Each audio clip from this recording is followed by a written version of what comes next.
ವಿಶ್ವಶಾಂತಿ Buddha, ವಿಶ್ವಕ್ರಾಂತಿ Basavanna, ವಿಶ್ವಜ್ಞಾನಿ doctor B R. Ambedkar ಅವರ ಕನಸುಗಳನ್ನು ನನಸು ಮಾಡಲು ಭೀಮ್ ಆರ್ಮಿ ಪ್ರಸ್ತುತಪಡಿಸಿರುವ ವಿಡಿಎಸ್ ಎಂಟರ್ಪ್ರೈಸಸ್ ನೂತನ ಕಚೇರಿಯನ್ನು ದಿನಾಂಕ 15/3/2026 ಭಾನುವಾರದಂದು ಸ್ವಾತಂತ್ರ್ಯ ಯೋಧರ ನಗರ ಎಫ್ಎಫ್ ಲೇಔಟ್ ಲಗ್ಗೆರೆ ಬೆಂಗಳೂರು 58ರಂದು ಹೊಸ ಕಚೇರಿಯನ್ನು ಉದ್ಘಾಟನೆ ಮಾಡಲಾಯಿತು. ಹೊಸ ಕಚೇರಿಯನ್ನು ಎಸಿಪಿ ಶ್ರೀ ಮಹಾನಂದ ಎಚ್.ಕೆ. ಅವರು ಉದ್ಘಾಟಿಸಿ ಮತ್ತು ಜ್ಯೋತಿಯನ್ನು ಬೆಳಗಿಸಿದರು. ತದನಂತರ ಸಮಾಜದ ಸೇವೆ ದೈವ ಸೇವೆ ಎಂದು ಭಾವಿಸಿ ಮಾನವ ಸೇವೆ ಮಾಡಬೇಕು ಎಂದು ಹಿತನುಡಿಗಳನ್ನು ನುಡಿದರು.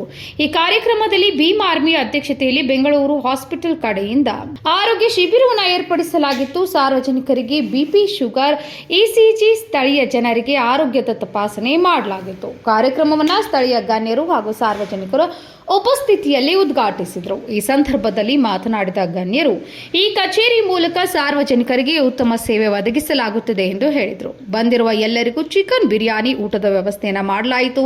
ಈ ಕಾರ್ಯಕ್ರಮದಲ್ಲಿ ಗೌರವಾನ್ವಿತ ಶ್ರೀ ಮಹಾನಂದ ಎಚ್.ಕೆ. ಅವರು, ಎಸಿಪಿ ಗೌರವಾನ್ವಿತ ಶ್ರೀ ನರೇಂದ್ರ ಬಾಬು, ಮಾಜಿ ಶಾಸಕರು, ಮಹಾಲಕ್ಷ್ಮಿ ಲೇಔಟ್ ಭೀಮ್ ಆರ್ಮಿ ರಾಜ್ಯಾಧ್ಯಕ್ಷರಾದ ರಾಜಗೋಪಾಲ್, ಶಾಂತಕುಮಾರ್, ದರ್ಶನ್ ಮುಂತಾದ ಗಣ್ಯಮಾನ್ಯರು ಈ ಕಾರ್ಯಕ್ರಮದಲ್ಲಿ ಹಲವು ಸ್ಥಳೀಯ ಮುಖಂಡರು ಹಾಗೂ ನಿವಾಸಿಗಳು ಭಾಗವಹಿಸಿದರು.